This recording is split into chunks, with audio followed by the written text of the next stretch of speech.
আব্বাজি আমার সোনা মানিকেরা, হযরত উসমান জিন্নুরাইন রাদিয়াল্লাহু তাআলা আনহু সাহাবী রাসূল, তিনি হাসরের কথা বললে তত কাঁদেন না, জাহান্নামের কথা বললে তত কাঁদেন না। আব্বা আমার কবরের কথা বললে উসমান জিন্নুরাইন বেশি কান্না করেন। উসমান জিন্নুরাইনকে জিজ্ঞাসা করায়, ও নবী পাকের সাহাবী, আপনি তো পৃথিবীর জমিনে রাসূল পাকের আশিক, জান্নাতে সার্টিফিকেট প্রাপ্ত ব্যক্তি, দুই নূরের অধিকারী আপনি, আপনি কেন কান্না করেন কবরের কথা শুনে? উসমান জিন্নুরাইন বলেন, বাবারা, কবর হলো দুনিয়া থেকে যাওয়ার পরে প্রথম ঘাঁটি। ওই কবরের আযাব থেকে যদি রেহাই পাওয়া যায়, সমস্ত জায়গাতে আসান হয়ে যায়। সুবহানাল্লাহ। আব্বাজি আমার সোনা মানিকেরা, আপনি আমি যখন মারা যাব, আপনি আমি মারা যাবার পরে আমাদেরকে সঙ্গে করে নিয়ে যাবে, আব্বা আমার নিয়ে যাবে যখন কবরে। এমন সময় যখন আমি মারা গেলাম, আমাকে আপনাকে আপনার গোসল দেওয়ানো হবে। দুইজন গোসল দেবে, দেবে না? যখন কাফন বাবা কাপড়গুলো খোলা হয়, মৃত ব্যক্তি আওয়াজ করে, ওগো তোমরা আমার কাপড় টাপড় আস্তে আস্তে খোলো, কারণ আমি বড় কষ্ট করেছি, এখন মরণের যন্ত্রণা থেকে উঠেছি। মরণের যন্ত্রণা কেমন? আল্লাহর নবী ইব্রাহিম খলিলুল্লাহ একদিন মালাকুল মাউতকে জিজ্ঞাসা করেন, ওগো মালাকুল মাউত, আপনি যে দারওয়ানি সূরাত, ভয়ানক সূরাত নিয়ে মানুষের কাছে যান, আপনি একবার বলুন সেই রূপ কি ধারণা করতে পারেন? ওই রূপ কি আপনি এখন অর্জন করতে পারেন? হ্যাঁ, পারি। তবে একবার আমাকে দেখা। ইব্রাহিম নবী যেই কথা বললেন, মালাকুল মাউত রাজি হলেন না। ও নবী ইব্রাহিম, আমি আজরাইল, আমি মালাকুল মাউতের যে দারওয়ানি ভয়ানক সূরাত, এই সূরাত যে আপনি দেখতে যাচ্ছেন, এই সূরাত আমি আপনাকে দেখাবো। ওগো আমার ইব্রাহিম নবী, আপনি অনুরোধ করছেন, কিন্তু আমি রূপ ধারণ করতে পারি, কিন্তু আপনার কাছে দেখানো ঠিক হবে না। ওগো ফেরেশতা মালাকুল মাউত, আমি একবার আপনাকে দেখতে চাই। সঙ্গে সঙ্গে বাবাজি আমার হযরত মালাকুল মাউত নিজে আপনাকে নাও দেখতে পেলেন। ইব্রাহিম নবী দেখেন কালো এক পোশাকধারী, মাথার চুলগুলো একদম খাড়া হয়ে আছে কাটার মতো, আর বাবাজি আমার তার চোখ দিয়ে আগুন বার হচ্ছে বাবা, আর তার নাক দিয়ে ধোঁয়া বার হচ্ছে। এত দারওয়ানি সূরাত বাবা, এত দুর্গন্ধময় হালাত, ওই অবস্থা হয়ে গেল। আল্লাহর নবী ইব্রাহিম খলিলুল্লাহ সঙ্গে সঙ্গে বেহুশ হয়ে গেছেন বাবা। বেহুশ যখন হয়ে গেছেন, হুশ যখন ফিরলেন, বাবা আমার ইব্রাহিম নবী বলেন, ওগো মালাকুল মাউত আজরাইল, মরণের যন্ত্রণা কি হবে আমি জানি না, তবে কোন একজন মানুষের কাছে এই রূপ যখন আপনি ধারণ করবেন, এটাই তার জন্য কম কষ্ট নয়। আল্লাহর নবী ইব্রাহিম খলিলুল্লাহ যে দারওয়ানি সূরাত থেকে আপনার বেহুশ হয়ে গেলেন, মালাকুল মাউত মৃত ব্যক্তি বাবা যে আপনাকে না মৃত্যুবরণ করবে, মরার আগে মালাকুল মাউতকে দেখতে পাবে বাবা, আমার ফেরেশতাদেরকে দেখতে পাবে। সোনা মানিক আমার, এক চান্সে রূহ বার করা হয় না রে বন্ধু। কখনো দেখা যায় পা ঠান্ডা হয়ে গেছে, হয় না, পা ঠান্ডা হয়ে গেছে, আব্বাজি আমার টেনে এনে দিয়েছে জাঙ্গের কাছে, জাং থেকে টেনে নিয়ে আপনাকে রেখে দিয়েছে। আবার একটু বলে আমার সোনা মানিকেরা, কখনো কখনো দেখা যায় চোখ দিয়ে রূহ বার হয়ে যায়, গাল দিয়ে রূহ বার হয়ে যায়, আব্বাজি আমার আঙুল দিয়ে রূহ বার হয়ে যায়। যে যেমন ব্যক্তি তার শাস্তি তেমন হবে। সোনা মানিকেরা, আমার পৃথিবীর জমিনে যদি আপনি ওই মালাকুল মাউতের আযাব থেকে বাঁচতে চান, কাম ক্রোধ লোভ মোহ মৎসর্যকে বিলীন করে ফানাফি শেখ হয়ে যাও, কারণ এই দেহ কষ্ট পাবে, এই দেহ আবার মাটিতে আঘাত না করবে। ঠিক নেই? এই বাবা আমার প্রেমিকদের হালাত আলাদা হবে, দুশ্মনের হালাত আলাদা হবে। বলে আমার সোনা মানিকের খুব ভালো করে বুঝুন, পৃথিবীর জমিনে আপনার হাত, আপনার পাও, আপনার দেহ, এই দেহের মধ্যে আপনাকে যে লতিফাগুলো দিয়েছে, এই লতিফাগুলো জীবিত করে যান। আপনি মরার আগে আমার জীবন লাভ করে যান। আল্লাহ পাক রব্বুল ইজ্জত বলেন, কুল্লু নাফসিন যায়িকাতুল মাউত, প্রত্যেক নফসকে মরণের স্বাদ চাখতে হবে। ও আমার সোনা মানিকেরা, এখন মৃত্যু যদি অনিবার্য হয়, নফস যদি মরণের স্বাদ চাখে, এত কষ্ট কে ভোগ করবে বাবা? মরণের কষ্ট সম্পর্কে বলা হয়েছে, কোন একজন জীবিত মানুষকে যদি আপনার হাজার তলোয়ার দিয়ে খোঁচানো হয়, যত কষ্ট হবে তার থেকে বেশি মরণের কষ্ট রে বাবা।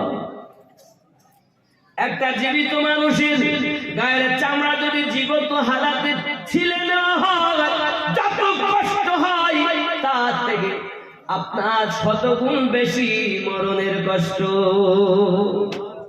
এ যুবক, পৃথিবীর জমিনে আপনি আমি মরণের কষ্ট থেকে যদি নিরাশ পেতে চাই, আব্বা আমার নবী বলেন, আমার উম্মাত তোমার অন্তরে তোমার জানের থেকে আরো আমি নিকটে, তোমার ফল, তোমার রূহ, তোমার সির, তোমার খফি, তোমার আকফা যদি জীবিত করতে পারো, নফসে আম্মারাকে যদি দমন করতে পারো, এই হালাত যদি তুমি দুনিয়া থাকতে করে নিতে পারো, কবরে আসতে তোমার মরণের অবস্থা কেমন হবে শোনো।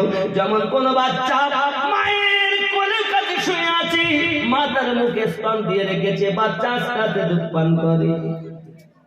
ওই দুধ পান করা হালাতে বাচ্চা যখন ঘুমিয়ে যায়, মা যদি তার স্তনটা টেনে নেয়, বাচ্চা যখন বুঝতে পারে না, ঘুমিয়ে যায়। আল্লাহর নেক বান্দা বান্দির জন্য আমি আমার আল্লাহর কাছে চেয়ে নিয়েছি, আল্লাহ যত কষ্ট সব আমারে দাও, আমার উম্মতকে নাজাত দাও। সুবহানাল্লাহ। জেনে রাখো উম্মত, তোমরা যদি আমাকে ঠাই দিতে পারো তোমার অন্তরে, তোমরা যদি আমার গোলাম হইতে পারো, দুনিয়ায় লোক দেখানো নয়, প্রকৃত যদি আমার গোলাম হইতে পারো, তাহলে তোমাদের মরণটা এমন হবে যেমন মা বাচ্চার গাল থেকে দুধ টেনে নেয়, বাচ্চা বুঝতে পারে না। তোমাদের নাম এমন করে নফস মরণের স্বাদ চেখে নেবে, ঈমানদার বুঝতে পারবে না। আল্লাহুম্মা সাল্লি আলা সাইয়্যিদিনা মাওলানা মুহাম্মদ ওয়া আলা আলি সাইয়্যিদিনা মুহাম্মদ। বন্ধুরা, এইরূপ ভাবে মরণের যন্ত্রণা সম্পর্কে বাবাজি আমার অনেক কিছু বলা হয়েছে। আমাদের উচিত হবে দুনিয়ার সরজমিনে আমরা মরণকে একটু স্মরণ করি, বাবা মরণের চিন্তা করি। প্রত্যেক দিন মালাকাল মউত প্রত্যেক মানুষের কাছে 5 বার আওয়াজ দেন। কয়বার? কে দেন? মালাকাল মউত, ইসরাইল ফেরেশতা। তা এখন মনে করুন তামাম দুনিয়ায় মানুষ হলো 750 কোটি। কত 750 কোটি যদি মানুষ হয়, প্রত্যেক জনের কাছে যদি 5 বার করে হয় তো কত হয়? ফেরেশতা আজরাইল এতজনের কাছে আসতে পারে, কিন্তু আমাদের নবীকে দুয়ায় আসতে পারে না। এটা অনেক মুসলমানের ধারণা, ঠিক নেই? বন্ধুরে আমার, মালাকাল মউত তামাম দুনিয়ার মানুষের কাছে 5 বার করে আপনার আওয়াজ দেয়। খেয়াল করো সোনা মানিক আমার, এখন আমি হয়তো বাড়িতে শুয়ে আছি, মোবাইলে সিনেমা দেখতেছি, ফেরেশতা এসেছে, হায় আফসোস আমি নদী, মরণ তো অনিবার্য।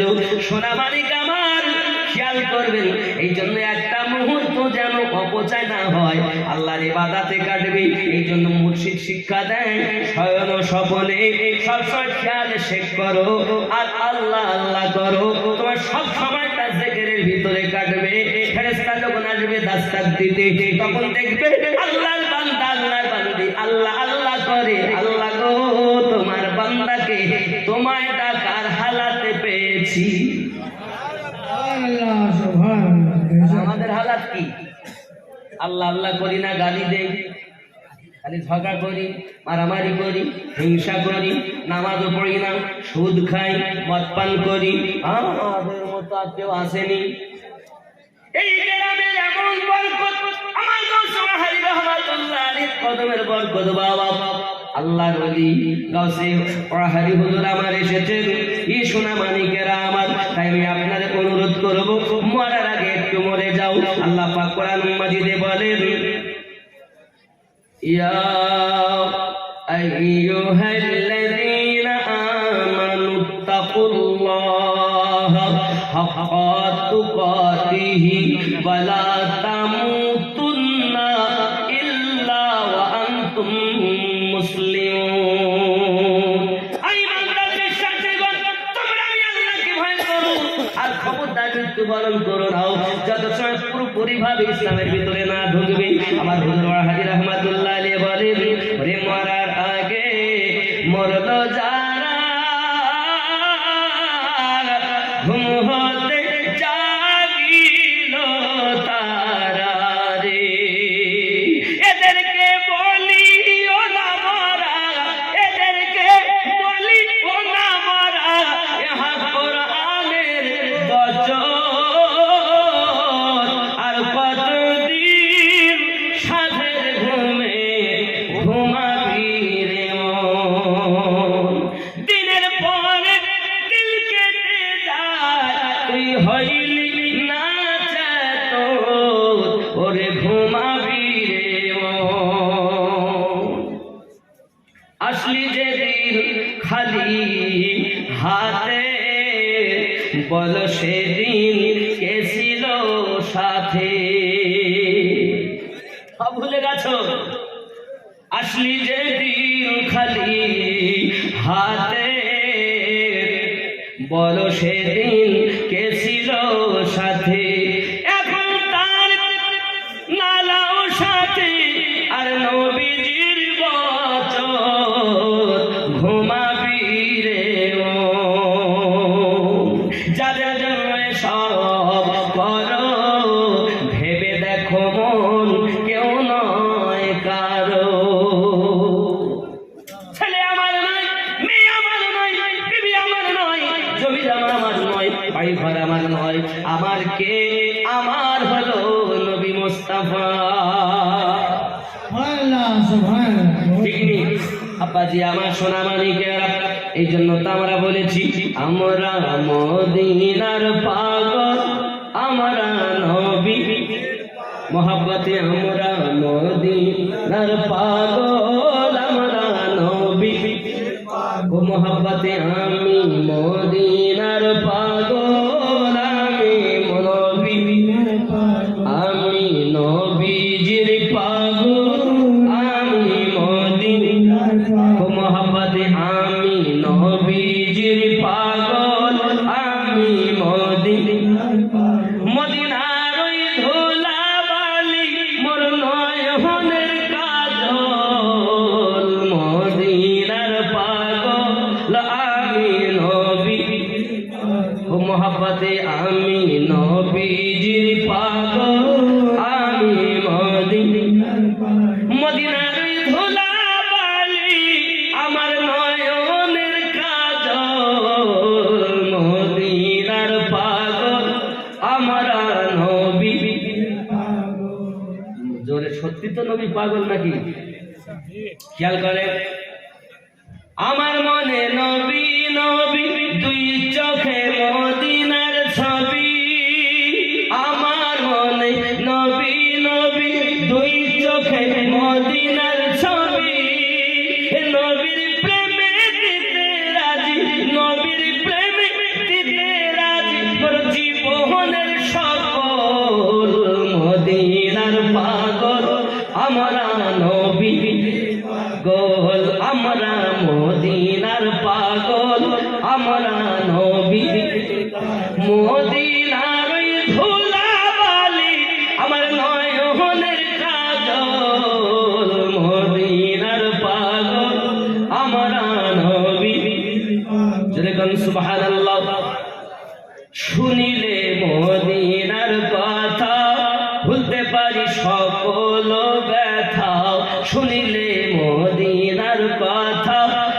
পারি সকল ব্যথা। বুকের ভেতর ভেসে ওঠে, বুকের ভিতর ভেসে ওঠে মনে আনন্দের ঢল। মদিনার পাগল আমরা নবী পাগল, আমরা মদিনার পাগল, আমরা মদিনার ধুলাবালি ওর নয়নের কাজল। মদিনার পাগল আমরা নবী। যদি বলুন না ইয়া রাসূলুল্লাহ। আমার রোগের সকল ওষুধ দয়াল নবীর সালাম ও দরুদ। আমার রোগের সকল ওষুধ দয়াল নবীর সালাম ও দরুদ। আমার রোগের সকল ওষুধ দয়াল নবীর সালাম ও দরুদ। ভক্তি চিত্তে পড়ি তখন, ভক্তি চিত্তে পড়ি তখন অসুস্থ সবল। আমরা নবীজির পাগল, আমরা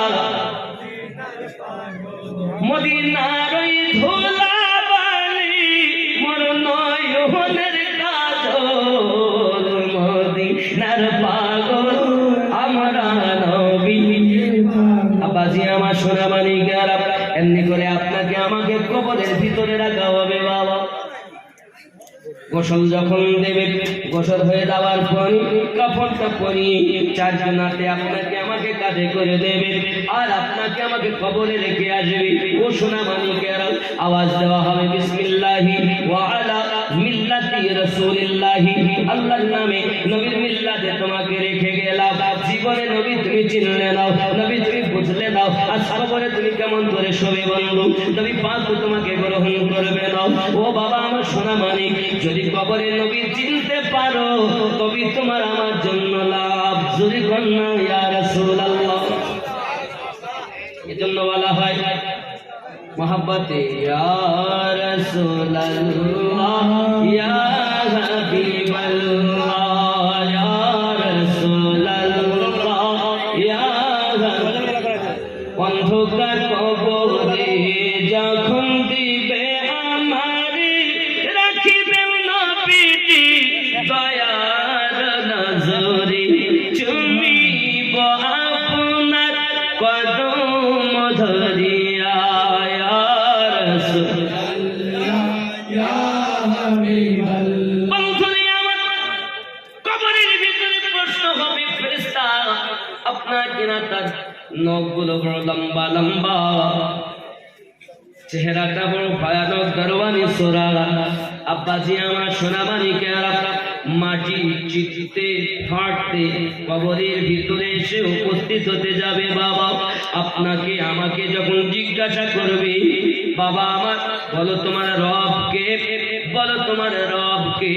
যদি কিনা মৃত ব্যক্তি ইমানদার হয় তার জন্য তো আপনার কিনা নামাজ, যাইয়া ওখানে আপনার কিনা নামাজ ধারণ করবে, করে আপনাকে বলবে ফেরেশতা আমার কাছে এসো না। যিনি শুয়ে আছেন তিনি আমার পাগল ছিল।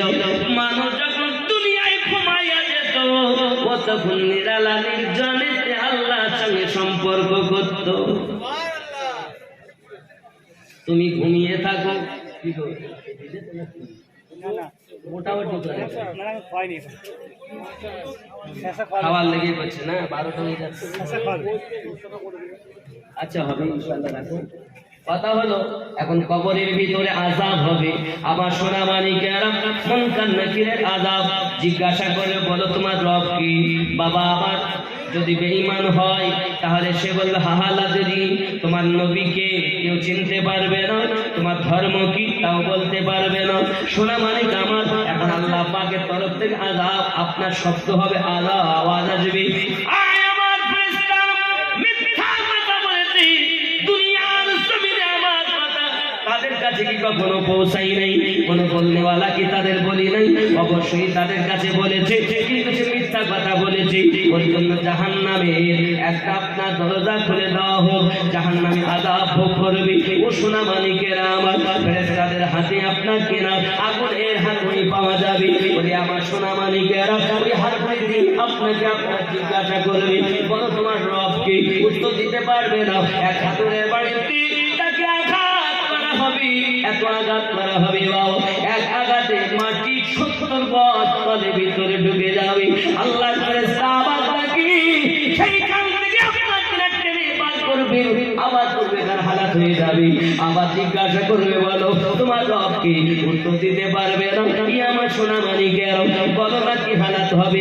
ওই কবরটা এমন জায়গা রে বাবা, সাপ বিচ্ছুর ঘর, পোকামাকড়ের ঘর, অন্ধকারময় ঘর বাবা।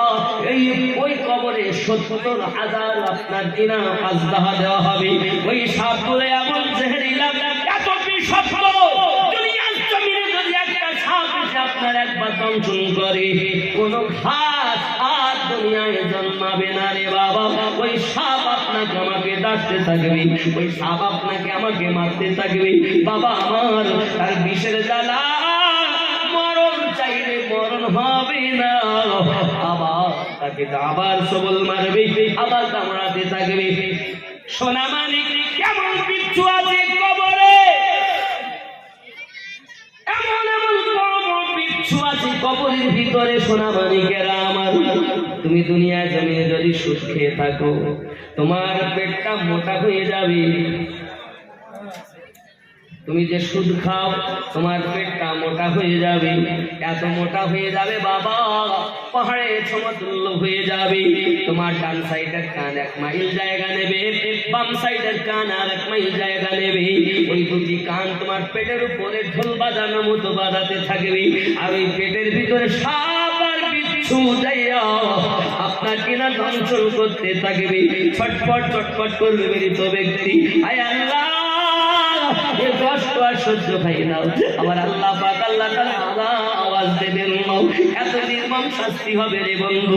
সোনা মানিকের ওই কবরে আযাব থেকে যদি আপনি আমি এক পা রেহাই পাইতে পারি, তাহলে আমাদের জন্য লাভ। এর জন্য আপনার বলা হয়েছে, ইমানদারের অবস্থা বলা হয়েছে, জমিন মেইলি नहीं होती, ज़मन मैला नहीं होता, ज़ोरे बोले ज़मीन मैली नहीं होती, ज़मन मैला नहीं होता, मोहम्मद के गुलामों का कफन मैला नहीं होता, ज़ोरे बोले मोहब्बत कमली वाले से वो जज्बा है सुनो लोगों, ये जिस मन में समा जाए, ये जिस मन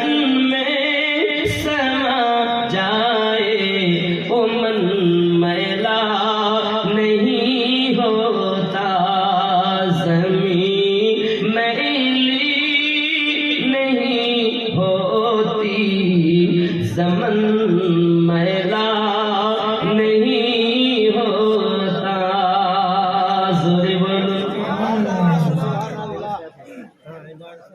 नबी के पाक लंगर पर जो पलते हैं,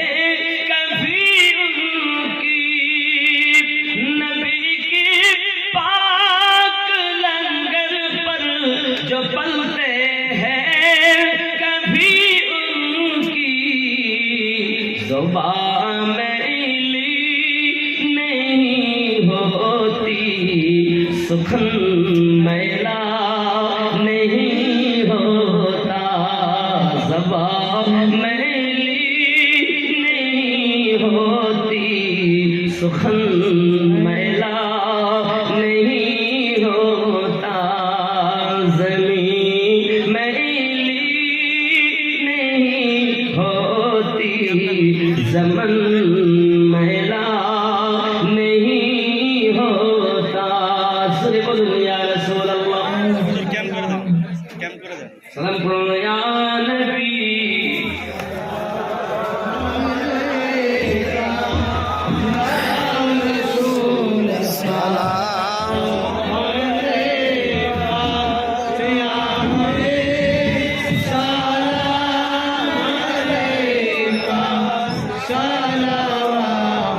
या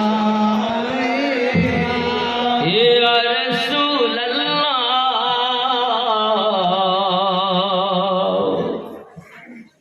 सूरत ज़िबा दिखा दो सूरत गुल मुस्कुरा दो सूरत इरफा बता दो मुस्काए जन्नत सुना दो या नबी सलाम अलैका या रसूल सलाम अलैका या हबीब सलाम अलैका सलाम अलैका दर्दी गो ओ दरूदी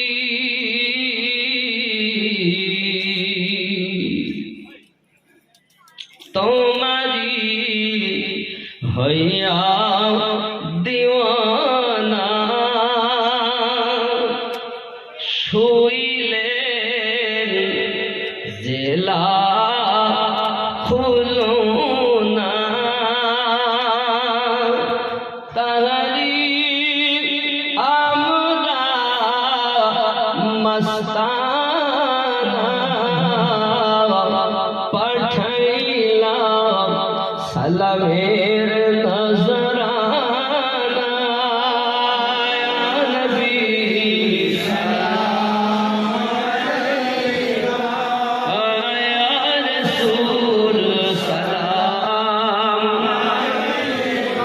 ইয়া নবী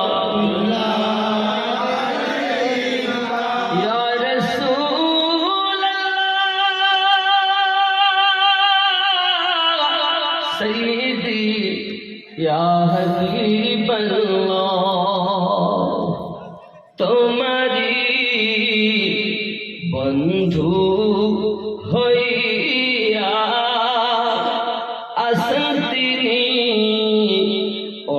ওয়াহারে শুইয়া তাহারি মায়া মোদের বুকে জানাই সালাম নবী আপনাকে ইয়া নবী सलाम अलैका या रसूल सलाम या हबीब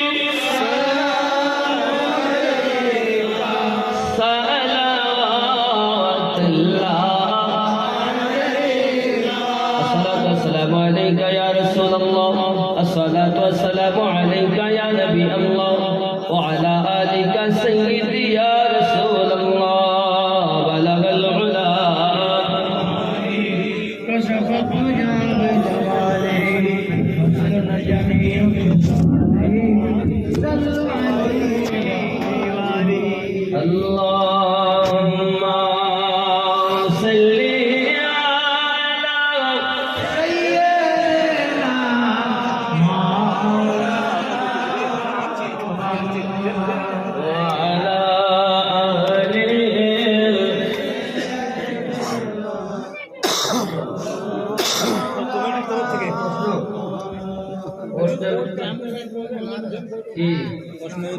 আসসালামু আলাইকুম। আমার নিবেদন একটি গজল বলার জন্য। গজলের নাম জন্ম আমার নবীর যুগে হলে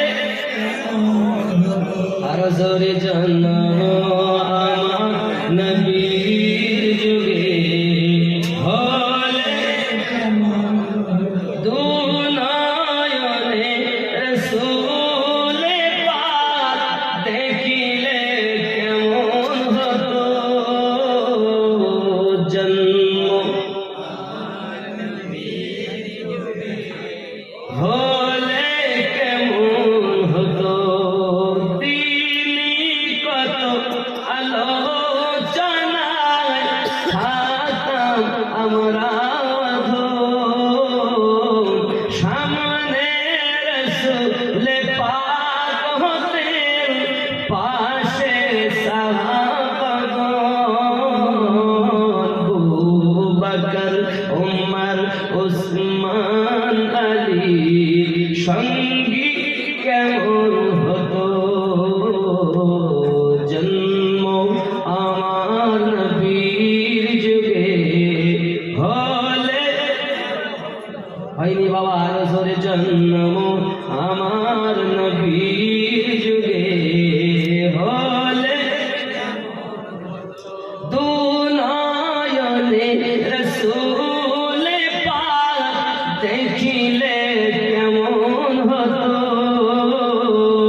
প্রেমের সব সাগবি খেলছে রাতি হাসান হুসাইন পাশে দয়াল নবী নবী ডাকছেন নাতি হাসান শুনিলে কেমন হতো জন্ম আমার নবীর যুগে কেন নয়নে রসূল পাক দেখিলে কেমন হতো জন্ম আমার নবীর যুগে বাবা অনেক প্রশ্ন উত্তর আমি দেব না এখানে থাক আব্বাজি আমার কি বই যাই হোক বাবা মাশায়েখে নকশবন্দি মুজাদ্দিদিয়া খাইরিয়া আজিজিয়া সংকলনে খাকে পাকে আউলিয়া মোহাম্মদ বদরুল ইসলাম নকশবন্দি মুজাদ্দিদি 40 টাকা হয়ে ওটা ও মাশায়েখে নকশবন্দিয়া মুজাদ্দিদিয়া খাইরিয়া আজিজিয়া বইটির দাম হলো 40 টাকা সুন্নি নামাজ শিক্ষা মাওলানা মোহাম্মদ শামীম উদ্দিন মুজাদ্দিদি তিনি লিখেছেন এটার দাম কত 30 টাকা এটার দাম 30 টাকা এটার দাম 40 টাকা বাবা আমার মাশায়েখে নকশবন্দি হযরত বাহাউদ্দিন নকশবন্দি তিনি এমন আল্লাহর ওলি ছিলেন বাবা নকশা করে নিয়েছিলেন আমার নবীকে অনেক কথা তরিকতের কথা তো আপনারা শুনতে চাইলেন না আপনারা খালি ওই শুনতে চাইলেন ওই তরিকতের কথাই বেশি বলতাম আর শুনতে চাননি কারণ পাগল বোঝে যা তাই হলে আমার কিছু করার নেই আব্বা আমার এতটুকু বুঝুন আমার বাহাউদ্দিন নকশবন্দি রহমাতুল্লাহ আলাইহি যখন হজ করতে গেছে হজ করতে গিয়ে হাজিদের কুরবানি দিতে হয়